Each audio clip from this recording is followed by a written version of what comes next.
Bonjour à tous. Bon, aujourd'hui, on ne va pas faire de la qualité. Bon, bien sûr, je n'ai jamais fait de la qualité au niveau de la vidéo, mais on va faire plutôt de la quantité parce que comme vous l'avez constaté, peut-être ça fait extrêmement longtemps que n'est pas sorti de vidéo.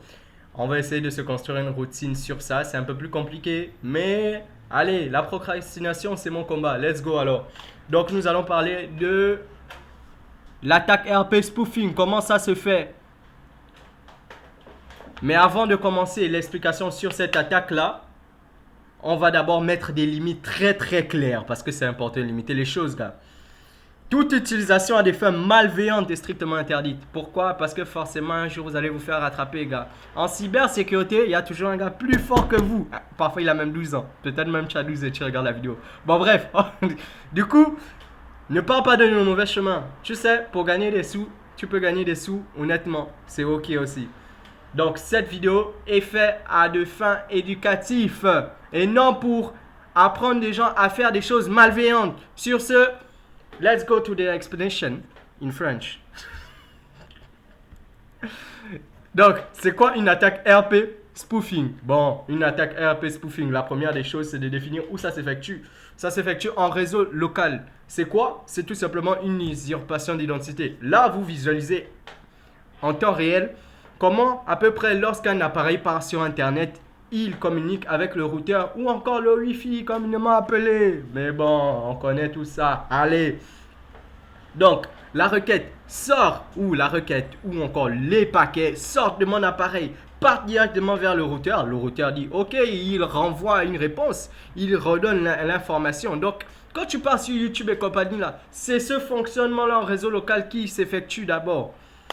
Mais donc, lorsque moi je décide tout simplement de faire une attaque RP spoofing sur ton réseau, je me dis, vas-y, j'utilise mon appareil et je me mets au milieu de la communication. Donc toi, au lieu que tes informations, tes paquets ou tes requêtes partent directement sur l'appareil et sur le routeur, moi je suis là au milieu, j'intercepte, gars. Mais je ne bloque pas la communication. Je sais, je regarde, je lis, je patiente. C'est l'analyse. Donc, bien évidemment que tes requêtes et tes paquets donc, qui vont sortir de ton appareil victime vont arriver sur mon appareil. Je vais les lire mais pas les traiter. Elles vont continuer vers le routeur parce que quoi? J'ai menti à ton appareil que je suis le routeur. Et je mens au routeur, je suis ton appareil. C'est juste une usurpation. Et donc un petit mensonge fait au niveau de quoi? Du réseau et de la table RP. Mais bon, pour expliquer comment ça se fait en 3 étapes. La première étape, activer le partage de paquets. C'est très important. Pourquoi? Parce que si je n'active pas le partage de paquets sur mon ordinateur, ben écoute, je vais bloquer la communication. Une communication bloquée dit tout simplement que l'attaque n'est plus possible parce que l'utilisateur n'a plus accès à Internet. Ah, l'objectif, c'est pas qu'il le sache. Je précise encore, on est dans le cas d'une simulation de pen testing pour des red teams. Voilà. Donc, nous, ce qu'on va faire, donc premièrement, évidemment, on va ouvrir un terminal. Et quand on ouvre notre terminal, bah, gars, comme j'ai dit, on doit modifier tout simplement la quoi même d'ailleurs? J'ai oublié. Mais bon, je me rappelle, on doit modifier tout simplement l'IP forward, c'est-à-dire le partage des paquets. Là, ici, on va utiliser d'abord la commande sudo qui nous permet de lever nos privilèges en mode administrateur. Bien sûr, si on a le mot de passe, je ne donnerai pas plus d'informations sur d'autres choses. Bref, ensuite, on utilise la commande 6ctl qui permet de communiquer avec quoi? Le kernel. Pourquoi? Parce qu'on ne peut pas directement modifier un fichier virtuel en utilisant echo comme la commande echo pour ceux qui connaissent un peu du bash. Bref, et donc là, je me dis, ah, vas-y. Je utilise net parce que net, je sais déjà, en fait, je connais le chemin, on va dire le chemin absolu pour atteindre ce fichier-là. Mais c'est même pas le chemin absolu ici. Mais bon, on continue. On va pas aller dans les profondeurs théoriques. Ensuite, nous tapons IPv4, bien sûr, parce que le partage de paquets se base sur l'IPv4, mes chers amis. Bon, je sais pas si vous êtes mes amis. On continue. IP forward. Après, bim. Et ensuite, je mets égal. Et je mets la valeur 1 à 1. une. Bon, il y a deux types de valeurs. Valeur 0 qui dit non, non, non, non, il n'y a pas de partage de paquets là. Moi, mes paquets arrivent sur mon ordinateur, je les traite.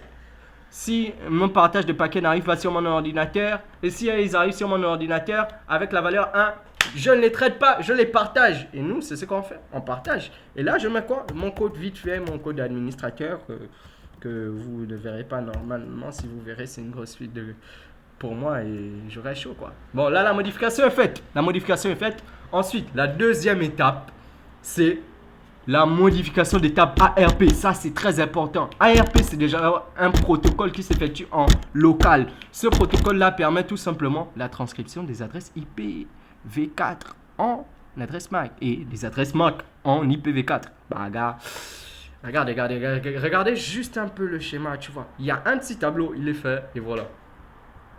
Là, c'est une table ARP normale. Mais d'abord, avant même de parler de table ARP, il faudrait savoir que sur nos ordinateurs, il y a des interfaces Wi-Fi, Ethernet, etc. Parce que j'ignore les autres pour l'instant. Et donc, sur la table Wi-Fi, ce qui nous concerne, parce que tout simplement, il y a toutes les IP du réseau local sur cette table-là qui fonctionne avec la carte réseau de chaque appareil. Nous, comment on fait l'attaque ARP spoofing? Tout simplement avec les IP des autres. On va donc aller sur cette interface. Donc, la table ARP normal avant attaque, nous pouvons constater l'IPv4, donc l'IPv4 juste ici, et le MAC adresse, la transformation. Donc des fausses, on va pas dire des fausses, mais des paquets ARP vont être envoyés pour faire croire donc à la table de l'utilisateur, donc à la table de la cible, à la table ARP de la cible, que, ben écoute, moi je suis l'ARP, je suis l'IP du routeur, et ça c'est quand il parle avec l'ordinateur cible. Et à l'IP du routeur, alors au routeur il va dire ouais, moi je suis les paquets ARP de l'ordinateur ciblé. Et voilà, donc quand nous on modifie, ça ressemble un peu à ça. Vous voyez l'attaque ARP spoof du tableau. On spoof le tableau là. Et donc pour faire ça, techniquement, nous ce qu'on va faire c'est ouvrir un terminal et utiliser le premier et taper des commandes. La commande ici va utiliser tout d'abord sudo donc pour avoir toujours les privilèges en tant que root et utiliser le logiciel ARP spoof. Il y a d'autres logiciels encore plus performants comme BetterCap, mais je ne veux pas l'utiliser ici. Ça pousse vers des choses malveillantes et moi je suis pas dedans. Je suis white veillant, vous voyez. J'espère que vous avez compris. Mais bon, on continue. Ensuite, gars, on utilise l'argument l'argument i qui précise l'interface. Mais avant, je ne connais pas le nom de ma carte réseau, donc on va vérifier vite fait. Ifconfig avec la commande ifconfig. Mon gars, c'est chaud, hein, c'est chaud. Voilà, ifconfig. Ah là, je connais le nom de ma carte réseau. Bam, bam. Et là, je vois que c'est pas en mode manager, mais bon, calme. On va parler ça dans un autre épisode. Et là, je tape encore sudo. J'utilise le logiciel ARP spoof. Car il faut télécharger d'abord le logiciel ARP spoof. Si tu n'as pas ça dans ton ordinateur, tu peux rien. Et oui, j'utilise Linux. Donc, pour ceux qui utilisent Windows, pour l'instant, je ne peux pas vraiment vous aider. Moi, j'ai l'habitude d'utiliser ça. Allez, on continue. Après c'est quoi même? Ah oui, après, c'est l'argument i. Après l'argument i, on sait tout simplement que c'est sans... Wow, calme-toi. On met le nom, de la carte réseau. Ensuite, on utilise l'argument t qui nous permet de mettre l'IP ciblé et l'IP qu'on y usurpe. C'est ça le fonctionnement. Donc, l'IP ciblé ici. Bon, pour faire un repérage d'IP, donc voir un peu les IP sur le réseau local, il faut utiliser Nmap pour scanner le réseau. Mais après, bon... Vos vieilles requêtes TCP/IP là vont être généralement rejetées par la majorité des firewalls qui sont un peu à jour comme ceux des iPhones et compagnie. Donc il faudrait un peu être ingénieux pour trouver un moyen d'avoir l'IP par exemple de l'appareil. Ou sinon, ça c'est quand vous êtes malsain, mais moi je suis pas dedans. Moi je vais expliquer comment on fait quand on est du bon côté. On regarde sur son téléphone et sur son téléphone en cliquant sur Wi-Fi, nous allons voir notre adresse IP Wi-Fi sur notre réseau local. Donc notre adresse IPv4 précisément. Et on peut aussi voir l'IPv5, mais bon, attendez. Bon, bref. Ensuite, 192. Donc, moi, je me rappelle parce que c'est dans ma tête, là. 192.168.38. Après, moi, là, donc, là, c'est l'adresse IP, tout simplement, qu'on va cibler, à qui on va mentir. Et là, donc ça c'est l'adresse IP de mon téléphone. Et là, juste après, c'est ce que je suis en train d'écrire. C'est l'adresse IP de mon routeur, donc de ma box Wi-Fi, qu'on va usurper. Regarde, on usurpe. Hein. Et avant de lancer, on fait la même chose, mais dans le sens inverse. Parce que comme je vous ai dit, c'est tout simplement une usurpation des deux côtés, un peu relative, vous voyez. Nous continuons, nous allons utiliser toujours le sudo, le logiciel ARP, spoof, spoof. Ensuite, l'argument I, on met le nom de la carte réseau. Ensuite, on utilise l'argument T qui va nous permettre de faire notre petite formule. Celui à qui on ment et l'IP usurpé. Donc là, on inverse les règles, on inverse les IP. Parce que là, il faut suivre la logique, bien sûr. 192, 168, point 1, point... Après, c'est quoi même? Ah ouais. Point 1 et encore. Ensuite, là, 192, point 168, point 1, point 38, gars. C'est bon, c'est au calme. Ouais, c'est carré. Ouais. Normalement, là, je commence par lancer là parce qu'on va me demander mon mot de passe vu que c'est un nouveau terminal et que je n'ai pas encore tapé le mot de passe. Que j'espère que vous verrez toujours pas. Hein. J'espère. Et voilà, ça a commencé ici. Et donc là, il faut vite lancer. Ça a commencé. Là, comme les modifications des tables ARP ont commencé des deux côtés, donc les mensonges ont commencé à arriver. Là, actuellement, mon routeur croit que je suis l'ordinateur avec... Je suis mon téléphone. Or là, c'est mon... Donc, mon ordinateur ment à mon routeur qu'il est mon téléphone. Et à mon téléphone, il ment que c'est le routeur. Allez, donc pour visualiser tout ça, on va utiliser un sniffer de réseau. Moi, j'utilise Wireshark. Vous pouvez utiliser autre chose comme tcdump. Mais il faut toujours télécharger avant. On télécharge avec sudo apt, donc un gestionnaire un manager de paquets de téléchargement là. Bam, bam, bim. Apt, le nom Wireshark. Et après, vous validez là-dessus. Bon, bref, on continue. Là, je vais taper. Donc, je vais ouvrir Wireshark avec les privilèges root. Donc, sudo Wireshark. Et je précise que je veux la visualisation de l'interface Wi-Fi. Ici, je veux la visualisation de l'interface Internet. Il n'y aurait rien de bien grand chose à voir. Mais bon, au calme. Là, je remets juste. Et voilà, bim. Il me demande mon mot de passe. Je mets encore mon mot de passe. Bam, bam. Ouais, c'est ça. Après, c'est OK. Boum, fou. Et là, je clique.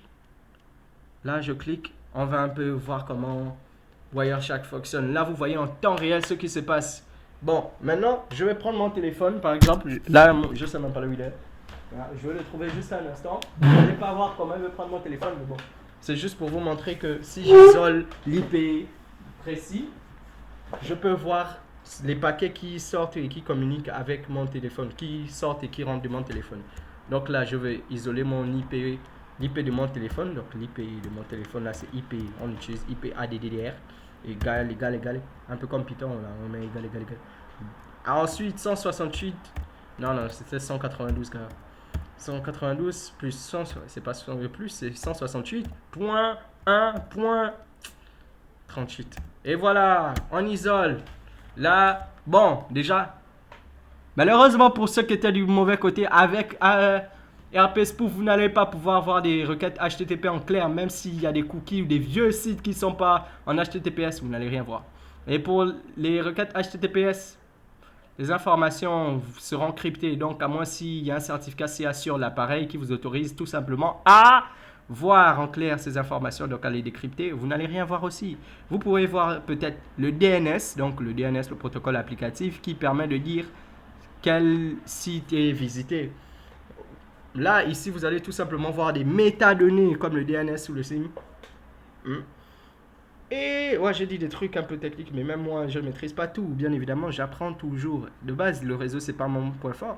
De base, moi, je suis un gars qui touche à tout. Et voilà. J'aime juste les maths. Donc, on va aller sur YouTube. Ah, je vous ai dit qu'on partait sur YouTube. Mais bon, bref. Là, on voit déjà à peu près le protocole utilisé à MDNS. Les informations, on clique. Il n'y a rien en clair comme vous pouvez le constater ici là. y a rien en clair. Il y a rien en clair.